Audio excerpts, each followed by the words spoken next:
Is the way I talk to my kids making things worse? You already know, don't you?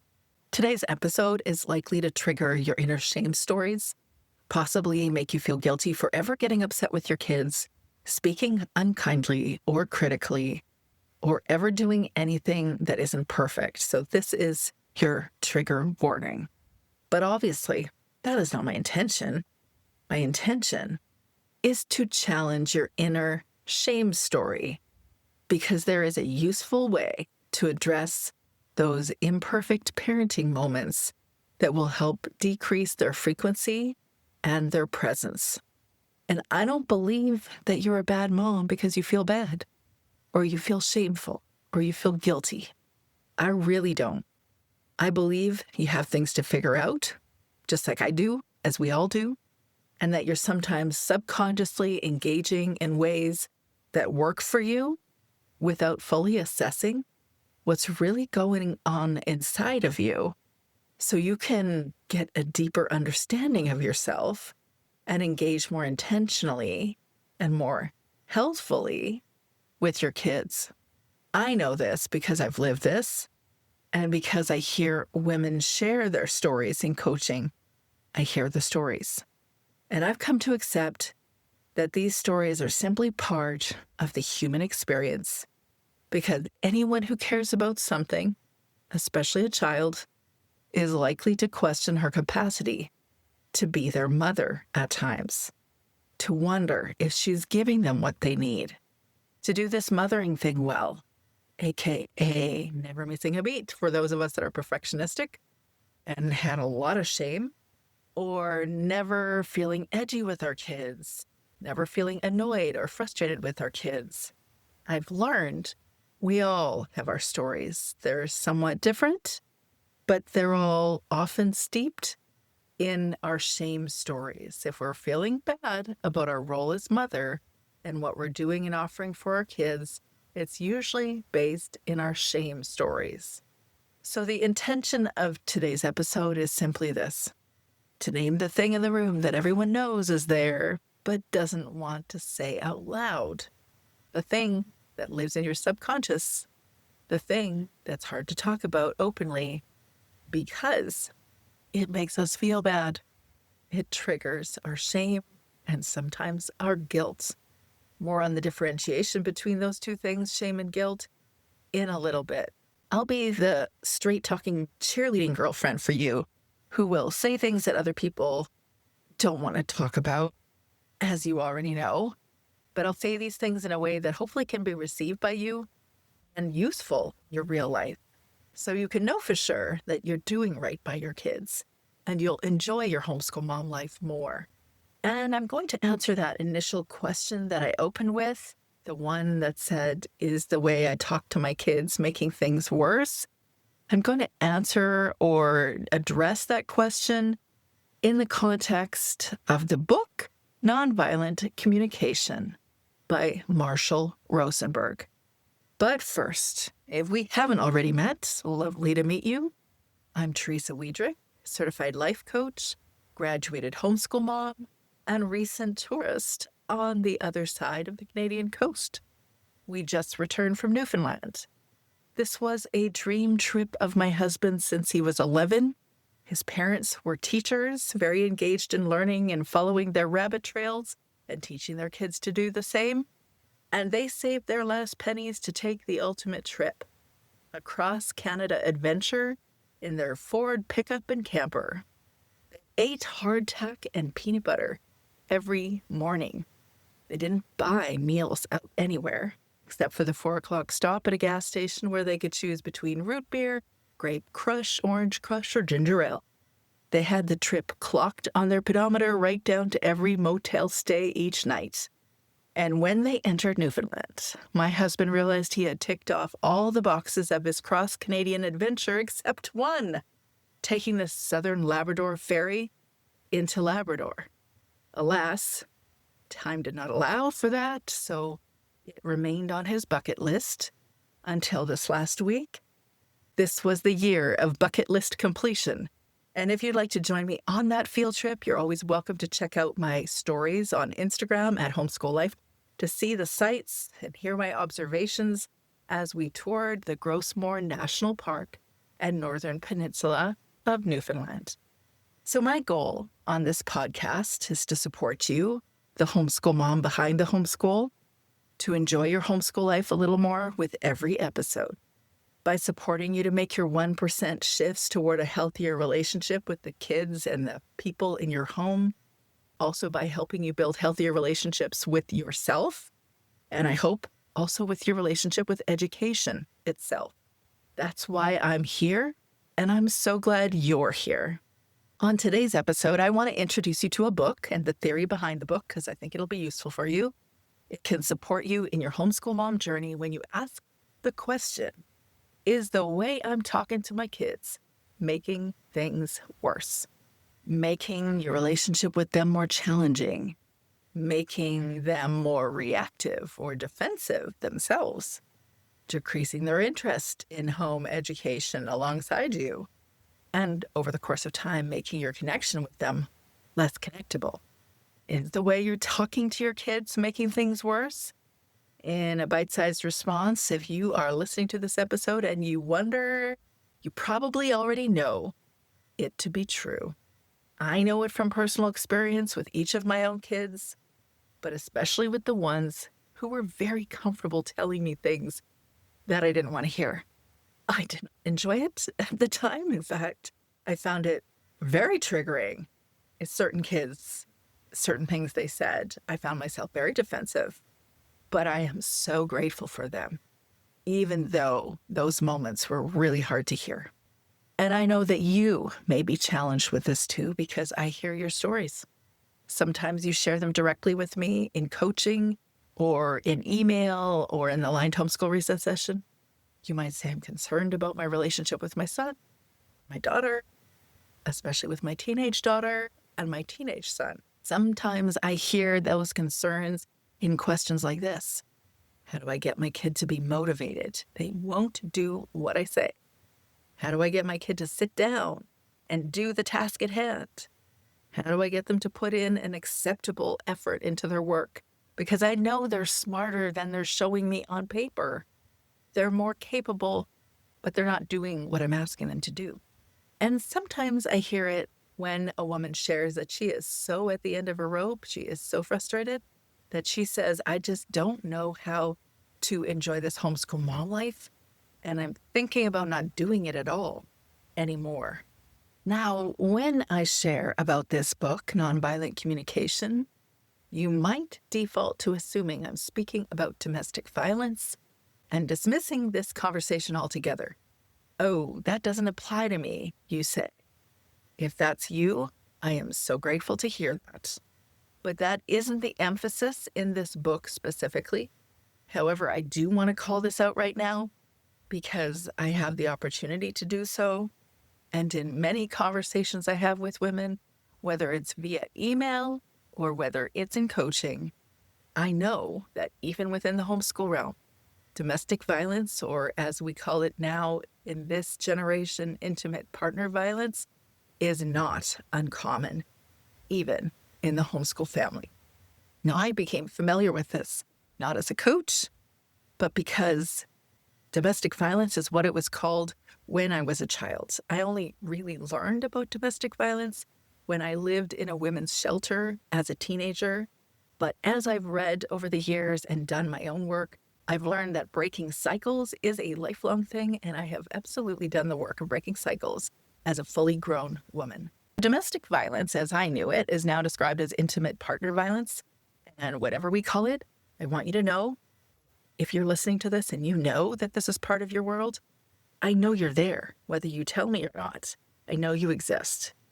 I know you're trying to quietly just keep doing the thing, trying to make sure people don't notice, because that would be extremely embarrassing. That you're trying to figure out how to change things or change him.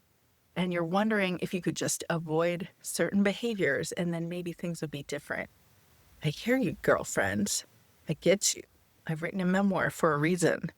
And the contents of this book, Nonviolent Communication, will very much speak to your experience too, in your relationship with your partner, as much as with your kids.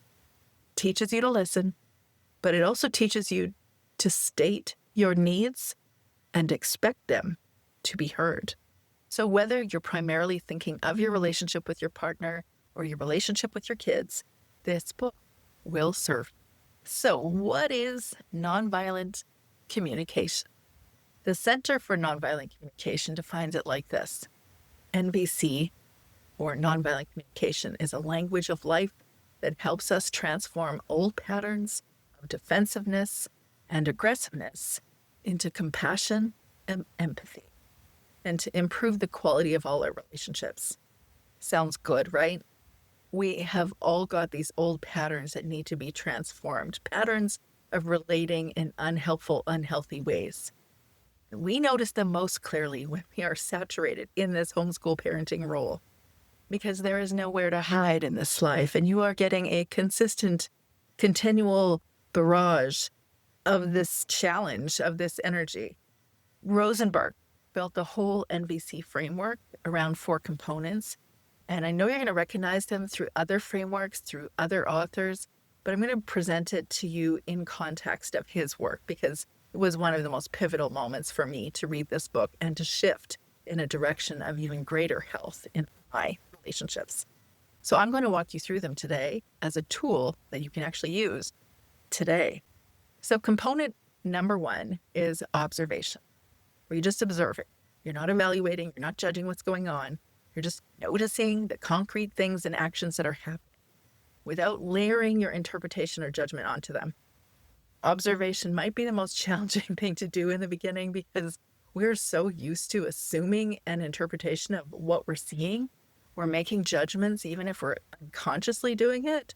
We are not able to observe easily if we already have built-in defenses, built-in reaction. For instance, when you have a challenge with your child and you see that they're, quote, being defiant, instead of saying, you're being defiant, even if you don't say it to them, you're thinking it, recognize that that is an evaluation. It's a story. It's not an observation. An observation is when you walked away while I was speaking.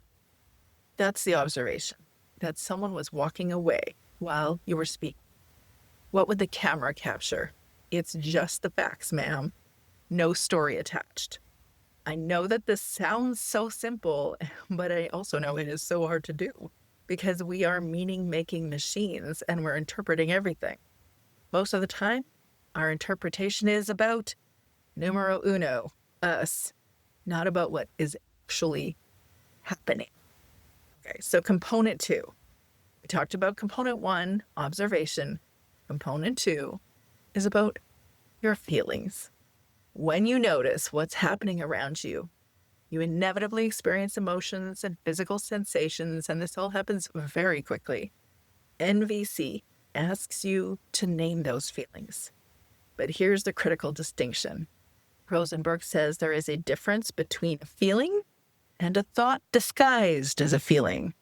I feel like you don't care. Definitely is sometimes how we feel, we think we feel, but it's actually not a feeling. It's a thought. And it most definitely assigns blame. Even if we feel the feeling that they don't care, we are feeling something else, because I feel like you don't care is a thought, and it assigns blame. And a true feeling would be, I feel hurt, or I feel frustrated, I feel anxious, I feel sad. It could be many different things. As I previously addressed in Brene Brown's book, Atlas of the Heart, and how that applies to the homeschool mom life. If you want a full rundown of many of the potential emotions that you might feel, her book does a marvelous job of putting to word, articulating all the possible feelings. And if you want to learn more about her book, check the show notes, because I'll have the link in the show notes. So you want to identify a feeling. Could be many feelings, but they need to be just the feeling. And they need to be yours, not your thoughts about the other person. Component 3 is your needs. So we've talked about Component 1, observation. Component 2, your feelings. And now we're going to talk about component 3, your needs. This is the heart of NVC, Nonviolent Communication. And it is the thing that really shifted things for me. Every feeling points to a need. Every single one. And since I know my story and I have heard many of yours, one thing I know about us mothers, but most definitely homeschool mothers in particular, we don't always declare our needs or expect our needs to be met. And often we're not even listening to our needs because we tell ourselves we got a to-do list a mile long and we have a decade and a half to finish it, or maybe 2, depending on how many kids you have. And I will get to me later. I knew you filled in the blank because later never comes. And yet you have a lot of needs that need to be addressed. So if we connect the concept that every feeling points to a need, every single one, well, guess what? Your anger, the thing that you often regret, at the core of all that anger is a need that is not being fulfilled. Anger is the sharp tip of an iceberg that's protecting what's underneath the water, which is all the stuff that you need, the things that you don't want to express out loud. It is really useful, that tip of the iceberg, for self-protection, because it keeps people away, right? But it also keeps you from connecting with others when you stay in it. And underneath the anger is another feeling, a more vulnerable feeling, really a whole landscape of other feelings. And those feelings are always fueled by unmet needs. When my need for connection isn't met, I feel lonely. When my need for respect isn't met, I feel hurt. When my need for cooperation isn't met, I feel frustrated. And Marshall Rosenberg's insight was that all human beings share the same core needs. We just have different strategies for trying to meet them. And conflict almost always happens at the strategy level. Not because we have a need, but because the way we're trying to address our need getting met is conflicting with someone else.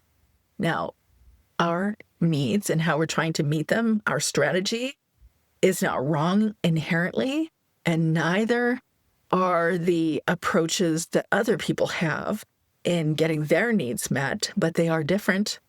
Does this sound familiar? It has a real strong overlap in certain ways to the conversation that I had with you about Enneagram and my deep dive on the book, The Road Back to You. But put a pin on that because I'm going to come back to that in a little bit. Let's talk about component 4. So component 1 was observation. Component 2 was feelings. Component 3 is needs. And component 4, requests. To make a clear, specific, doable request that comes in a positive form. So you're not demanding something. You're not offering a vague wish into the universe. Wouldn't it be lovely if I had children who would actually clean up after themselves? But an actual concrete ask. The difference between a request and a demand is what happens when the person says no. A request stays open because it asks, hey, could you address this need? Not, I need you to be more respectful. What does that mean tangibly? It's kind of vague when we say respectful. We want to be respected. By the way, I've totally used that phrase many times. But the goal is to not be vague, be really specific. Would you consider waiting until I've finished speaking before you respond? That is a request. It's specific. It's doable. Okay, so those are the 4 components of nonviolent communication, and I'll bet you recognize a few of those components in a variety of other frameworks or books or discussions you've heard in various places. But I want to share with you the 5 things that I personally learned from this book, because these are the lessons that actually changed how I show up in my family. Just a few of them. I could entertain you for days. But here's lesson 1. What I actually want underneath everything is compassion. Rosenberg says, What I want in my life is compassion, a flow between myself and others based on mutual giving from the heart. That is ultimately what we want, isn't it? A flow between us and our kids, between us and our partners, within ourselves. But we are not all trained to enable that flow. We've got walls built up to defend ourselves. Sometimes we've got landmines waiting to defend ourselves. And really bad potholes that we drive over so frequently. Like in the last week when we were driving up the northern peninsula of Newfoundland, we entered into this town. I think it was Port au Choix, which Google Maps called Port aux Choix or something goofy, clearly French. But anyways, we were going into this town, and before we entered the town, we had just spent maybe 2 hours dodging potholes that hurt my neck when we were going over them and jarred my teenage son in the back. And we were like, why in the world are there so many potholes? We'd later come to understand because of the freezing and the salt and the rain and all the things. The potholes were really bad. And sometimes maybe the roads aren't trying to defend themselves against another person who is not addressing our needs. But we've learned with our own personal landmines and our own personal potholes to defend ourselves. We build walls to defend ourselves. Those defenses don't build relationships. So we're about to enter Port au Choix, and a huge road sign says, "Welcome to Port au Choix. We're sorry about the potholes." That was very funny. We felt so seen. So we've built walls to defend ourselves, or potholes. And those defenses, the things we've built, they don't build relationships. Vulnerability, authenticity, that allows relationships to grow. The first person I had to learn to be vulnerable and authentic with wasn't my husband. It wasn't my parents. That's not where my opportunity was in this work. It was for myself. I had to be honest and true with myself.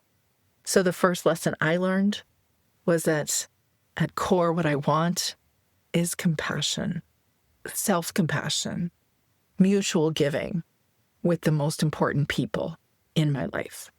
Lesson number 2 is that nobody is trying to cause you pain on purpose. Girlfriend, I have my stories, and I'm sure you do too. I have my stories where I can say, Teresa, seriously, you have stories where it looks very, very clear that someone was clearly trying to cause you pain. Well, I would suggest this is not the case. It certainly appears that way.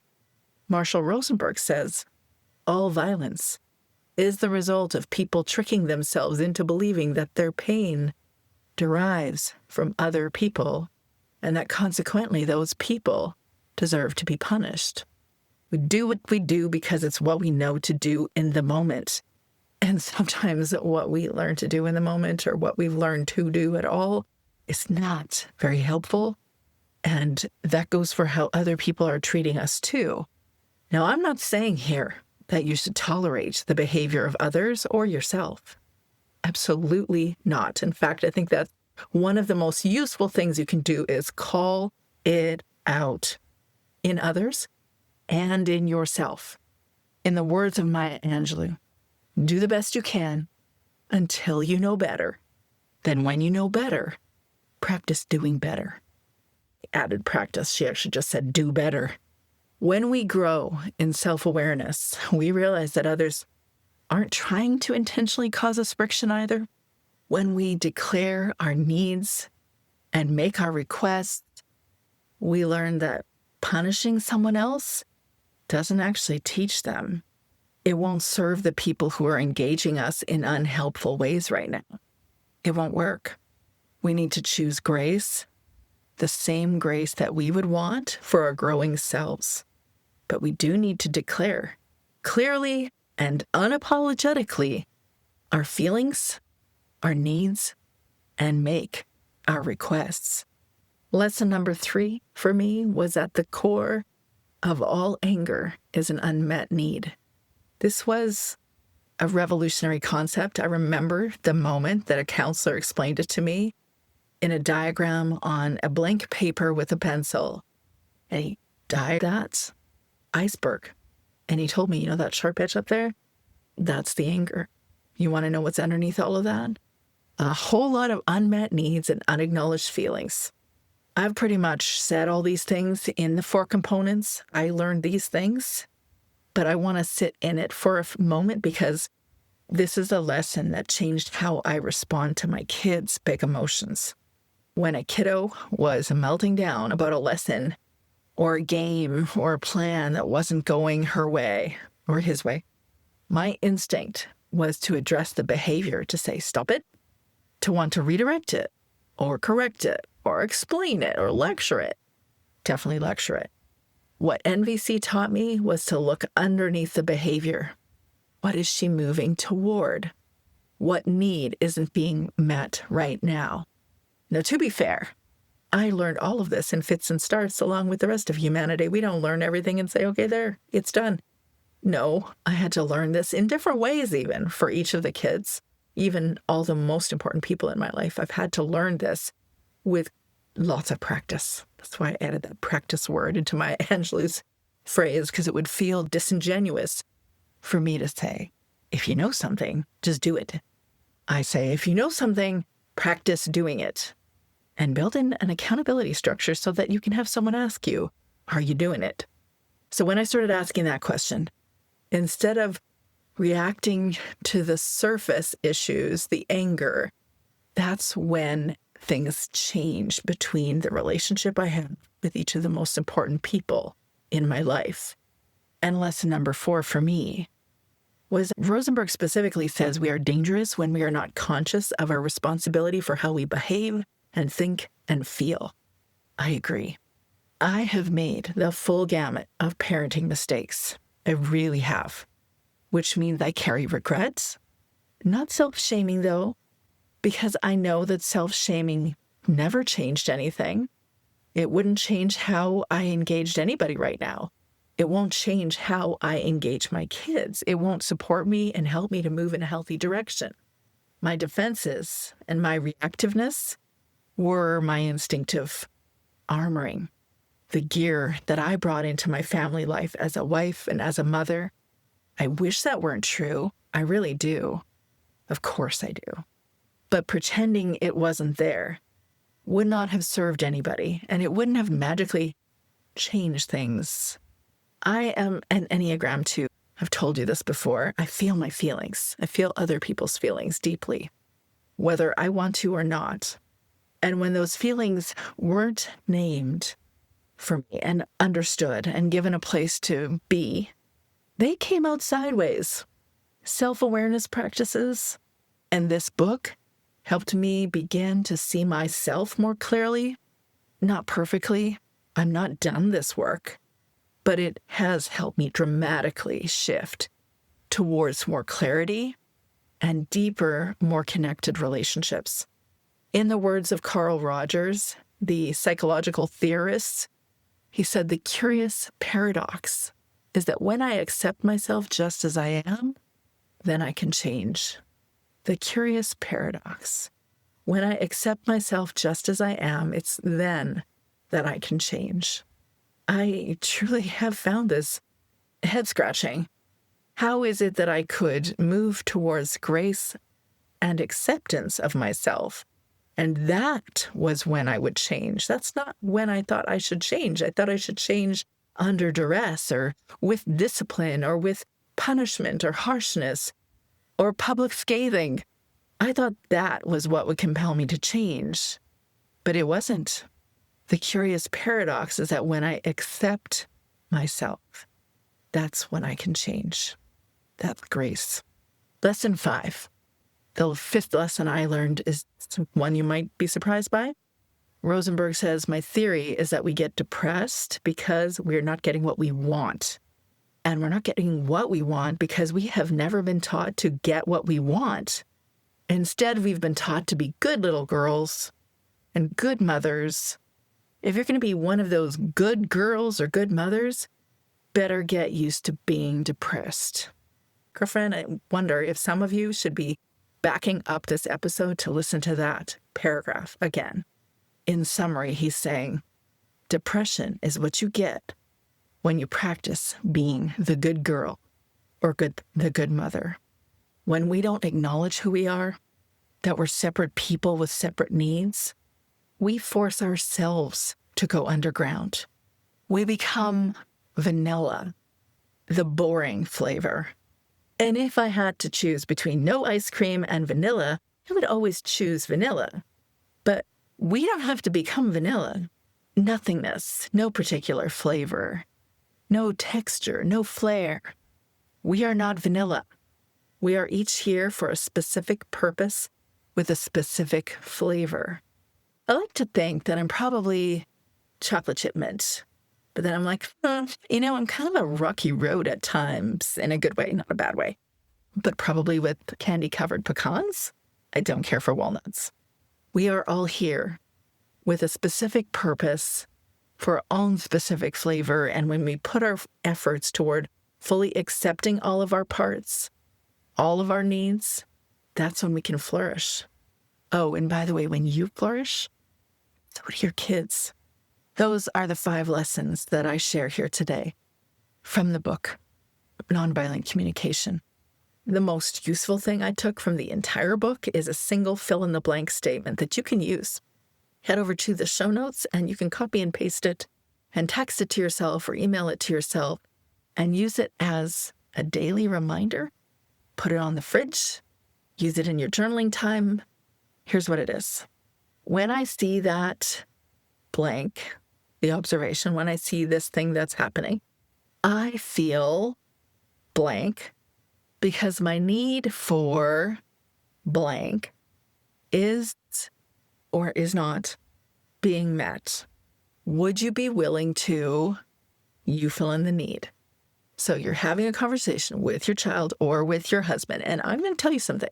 I think it's valuable for you to do this when your kids are young. The probably most adorable thing I ever see is when a parent is speaking to a child, and even though their child is super young, and you're like, there is no way they understand that. That doesn't matter. It's useful for them to learn the pattern or practice this thing that is going to absolutely benefit their relationships when they're all grown up.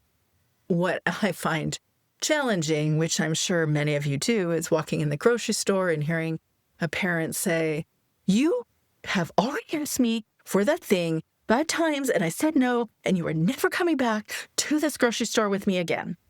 And I actually don't live in judgment of that mother because I have probably spoken like that at some point in my parenting journey. And also, I know that the smothering thing is hard, but also that ain't going to work. Let's be serious. She's 4. Are you going to leave her at home while you go grocery shopping? And also, that's what they do when they're 4. They ask for stuff when you've already said something 90 times in the last 6 months. No, no, no, no, no. I get that it's frustrating, but when I hear a mom engage like that, I always go, no, it's going to work. Appreciate you.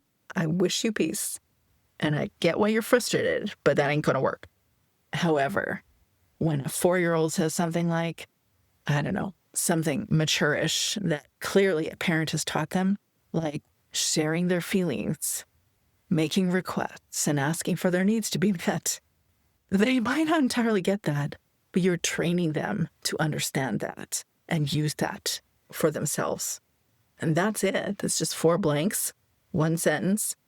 Let me show you how this might look in a real homeschool mom moment. As the mom, you could be saying, when I see that you walk away while I'm still talking, by the way, this can be your husband or your child. When I see that you walk away while I'm still talking, I feel hurt because my need for respect and connection is not being met. Would you consider waiting until I'm finished? Now, to be fair, I think that your husband should absolutely be staying. I just want you to hear that. I know that we all have big emotions that we need to address, and that sometimes we feel flooded and we really do need 5 minutes, half an hour, whatever, of decompression and decompressing our feelings, that is required, especially if this is all new to us and we are not used to listening to our own feelings, let alone our partners or our parents or our children's. But this is the practice.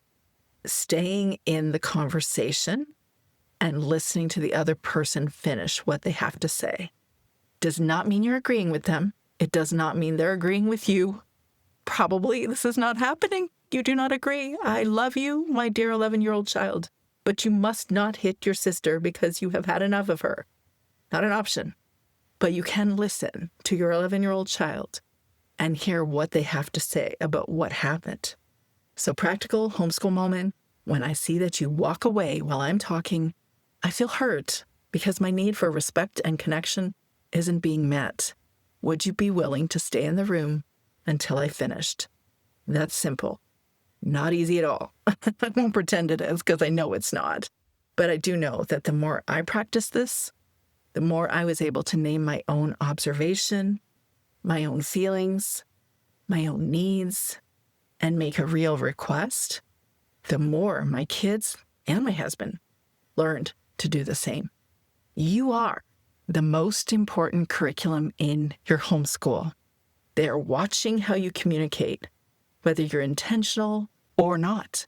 They are watching how you name what you feel, how you ask for what you need, how you repair when things go sideways.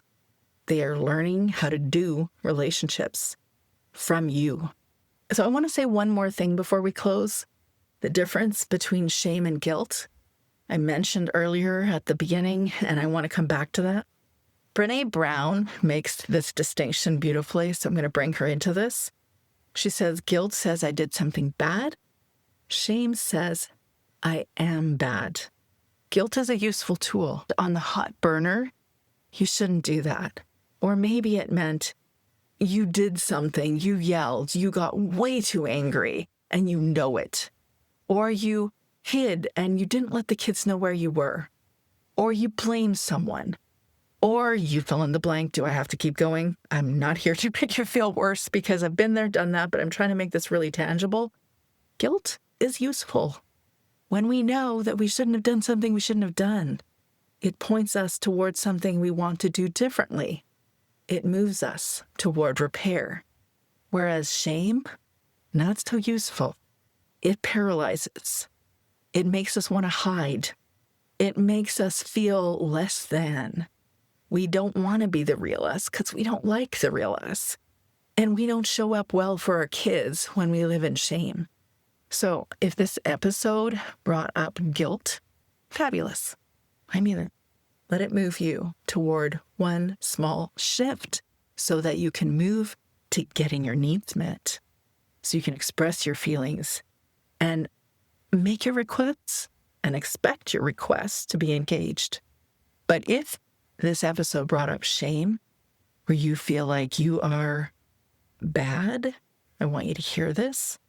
I don't think you're a bad mom. Actually, I'm confident you're not.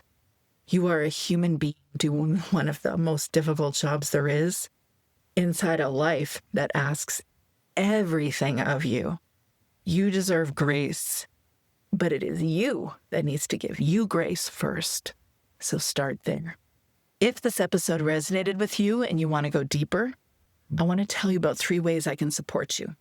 First, if you want to be in the room where these conversations, the book club discussions happen live, join us in the Confident Homeschool Mom Collective. You can join us as a free member in the collective, or you can try us out. Join us. Your first Friday is completely free. Second, if you want a weekly book reflection delivered to your inbox every Wednesday, sign up for Reading That Restores You, the free Homeschool Mama Book Club newsletter. You don't actually have to read the book. I've read it for you. And I'll offer you tools from each of the books. The link is also in the show notes. And third, if you want to go deeper with me one-on-one, book a free aligned homeschool reset session.